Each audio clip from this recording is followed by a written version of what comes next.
DY365 digital ওয়াকফ সংশোধনী আইনৰ শুনানিক লৈ এতিয়া আশাবাদী হৈ আছে 20 কোটি মুছলমান আৰু দেখিবলৈ পোৱা গৈছে দেশৰ নতুন মুখ্য ন্যায়াধীশে মুছলমান সমাজক দিব আশাৰ বতৰা আৰু ন্যায় পাব বুলি সকলোৱে এতিয়া আশাৰে বাট চাইছে মুছলমান সমাজে আশা কৰিছে ন্যায় পাব আৰু দেখিবলৈ পোৱা গৈছে শুনানিৰ পূৰ্বে প্ৰতিক্ৰিয়া দিছে নেমছুৰ সভাপতিয়ে বহুতৰে গুৰুত্বপূৰ্ণ খবৰ ওয়াকফ সংশোধনী আইনৰ শুনানিক লৈ আশাবাদী 20 কোটি মুছলমান আৰু দেশৰ নতুন মুখ্য ন্যায়াধীশে মুছলমান সমাজক দিব আশাৰ বতৰা আৰু ন্যায় পাব বুলি এতিয়া আশাৰে বাট চাইছে মুছলমান সমাজে মুছলমানৰ সম্পত্তি চৰকাৰক হস্তক্ষেপ কৰিবলৈ দিয়া নহব মুছলমান বিৰোধী ওয়াকফ আইন কোনো পধ্যে মানি লোৱা নহব সরকারে মুসলমানে কি খায় বা কি নেখায় কি করে বা কি নকরে তাক লৈ সদায় ব্যস্ত থাকে বলি এটা প্ৰতিক্ৰিয়া প্ৰকাশ কৰা হৈছে শুনানিৰ পূৰ্বে নেমছুৰ সভাপতি বদৰুল ইছলামে এনে ধৰণে এটা প্ৰতিক্ৰিয়া প্ৰকাশ কৰিছে ওয়াকফ সংশোধনী আইনক লৈ আজি সৰ্বোচ্চ ন্যায়ালয়ত অনুষ্ঠিত হ'ব শুনানি আৰু শুনানিৰ পূৰ্বে এই প্ৰতিক্ৰিয়া আমি পাইছো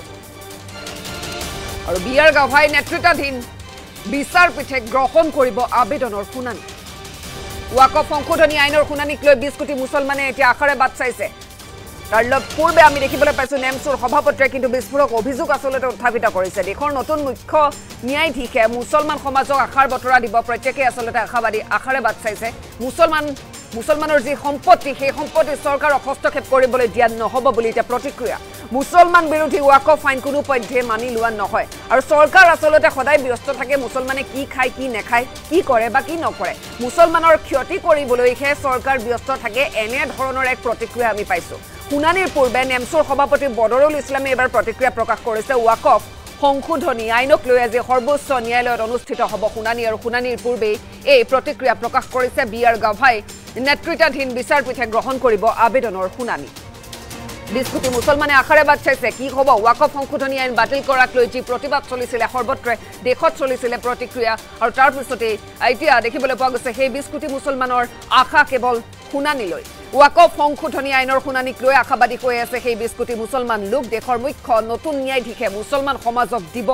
আশাৰ বতৰা ন্যায় পাব বুলি এতিয়া আশাৰে বাট চাইছে মুছলমান সমাজে মুছলমানৰ সম্পত্তি চৰকাৰক হস্তক্ষেপ কোনো কাৰণতে কৰিবলৈ দিয়া নহব বুলি এটা দাবী মুছলমান বিৰোধী ওয়াকফ আইন কোনো পধ্যে মানি লোৱা নহয় চৰকাৰে মুছলমানে কি খায় কি নেখায় কি কৰে বা কি নকৰে এনে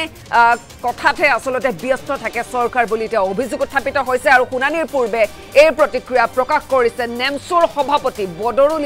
ইছলামে আমাৰ ওচৰত এই মন্তব্য আছে সেই প্ৰতিক্ৰিয়া আছে তেওঁ কি কৈছে শুনোৱা দায়িত্বভাৰ লৈছে আৰু আজি ওয়াকফ আইনৰ শুনানি আছে আমি আশা কৰিম যে নতুন মুখ্য ন্যায়াধীশ ডাঙৰীয়াই ভাৰতবৰ্ষৰ মুছলমানসকলৰ কাৰণে ন্যায় দিব ইনসাফ দিব আৰু মুছলমানৰ যি সম্পত্তি আছে সেয়া ৰক্ষণাবেক্ষণ কৰাত তেওঁ ৰায় আহিব মুছলমানৰ ঈদগাহ সম্পত্তি কবৰস্থানৰ সম্পত্তি মছজিদৰ সম্পত্তি মাদ্ৰাছাৰ সম্পত্তি যাতে কোনেও হস্তক্ষেপ কৰিব নোৱাৰে তাৰ কাৰণে মহামান্য উচ্চতম ন্যায়ালয়ত মুছলমানসকলৰ স্বাৰ্থত ৰায় দিব বুলি আমি ধাৰণা কৰিছো কিয়নো বিজেপি চৰকাৰ অহাৰ পিছৰ পৰাই মুছলমানসকলে কি খায় কি পিন্ধে ক'ত নামাজ পঢ়ে কি কৰে নকৰে তেওঁলোকৰ কাম হৈছে তেওঁলোকৰ এজেণ্ডাই হৈছে মুছলমানসকলৰ পিছফালে লাগি থকাটো গতিকে মহামান্য উচ্চতম ন্যায়ালয়ে এই ক্ষেত্ৰত ৰায় দিব আৰু চৰকাৰ বিজেপি চৰকাৰ হাৰিব ইয়াতে আজি ন্যায় জয় হ'ব মুছলমানসকলৰ জয় হ'ব আৰু অতি দুৰ্ভাগ্যৰ কথা যে যিটো সময়ত ওয়াকফ আইনক লৈ মহামান্য উচ্চতম ন্যায়ালয়ত গোচৰ চলি আছে সেইটো সময়ত উত্তৰ প্ৰদেশ আৰু মধ্য প্ৰদেশত ওয়াকফ সম্পত্তিত কিছুমান দৰগাহ ঈদগাহ মছজিদ মাদ্ৰাছা আছিল তাতে বিজেপি চৰকাৰে বুলডোজাৰ চলাই ভাঙি তছনছ কৰা দেখিবলৈ পোৱা গৈছে গতিকে এই ঘটনাটো গৰিহণা দিছো এইবোৰ কৰাটো বৰ অন্যায় হৈছে বেআইনী হৈছে কিয়নো যিহেতু এই বিষয়টো লৈ মহামান্য উচ্চতম ন্যায়ালয়ৰ বিচাৰাধীন হৈ আছে সেই সময়ত বিজেপি চৰকাৰে যি সাম্প্ৰদায়িকতাৰ নিদৰ্শন দাঙি ধৰিলে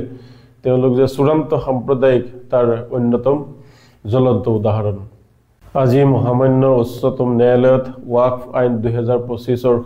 শুনানি আছে। যোৱাকালি উচ্চতম ন্যায়ালয়ৰ মহামান্য মুখ্য বিচাৰক ডাঙৰীয়াই দায়িত্বভাৰ লৈছে আৰু আজি ৱাকফ আইনৰ শুনানি আছে। আমি আশা কৰিম যে নতুন মুখ্য ন্যায়াধীশ ডাঙৰীয়াই ভাৰতবৰ্ষৰ মুছলমানসকলৰ কাৰণে ন্যায় দিব, ইনচাফ দিব আৰু মুছলমানৰ যি সম্পত্তি আছে সেয়া ৰক্ষণাবেক্ষণ কৰাত তেওঁৰ ৰায় আহিব। মুছলমানৰ ঈদগাহ সম্পত্তি, কবৰস্থানৰ সম্পত্তি, মছজিদৰ সম্পত্তি, মাদ্ৰাছাৰ সম্পত্তি যাতে কোনেও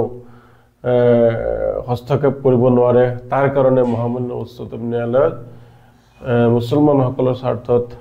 ৰায় দিব বুলি আমি ধাৰণা কৰিছোঁ। কিয়নো বিজেপি চৰকাৰ অহাৰ পিছৰ পৰাই মুছলমানসকলে কি খায়, কি পিন্ধে, ক'ত নামাজ পঢ়ে, কি কৰে নকৰে, তেওঁলোকৰ কাম হৈছে, তেওঁলোকৰ এজেণ্ডাই হৈছে মুছলমানসকলৰ পিছফালে লাগি থকাটো। গতিকে মহামান্য উচ্চতম ন্যায়ালয়ে এই ক্ষেত্ৰত ৰায় দিব আৰু চৰকাৰ, বিজেপি চৰকাৰ হাৰিব। ইয়াতে আজি ন্যায় জয় হ'ব, মুছলমানসকলৰ জয় হ'ব। আৰু অতি দুৰ্ভাগ্যৰ কথা যে যিটো সময়ত ৱাকফ আইনক লৈ মহামান্য উচ্চতম ন্যায়ালয়ত গোচৰ চলি আছে, সেইটো সময়ত উত্তৰ প্ৰদেশ আৰু মধ্যপ্ৰদেশত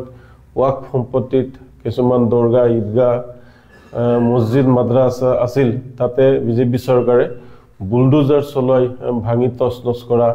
দেখিবলৈ পোৱা গৈছে। গতিকে এই ঘটনাটো গৰিহণা দিছোঁ। এইবোৰ কৰাটো বৰ অন্যায় হৈছে, বেআইনী হৈছে। কিয়নো যিহেতু এই বিষয়টোলৈ মহামান্য উচ্চতম ন্যায়ালয়ৰ বিচাৰাধীন হৈ আছে, সেই সময়ত বিজেপি চৰকাৰে যি সাম্প্ৰদায়িকতাৰ নিদৰ্শন দাঙি ধৰিলে, তেওঁলোক যে চূড়ান্ত সাম্প্ৰদায়িক তাৰ অন্যতম জ্বলন্ত উদাহৰণ। আজি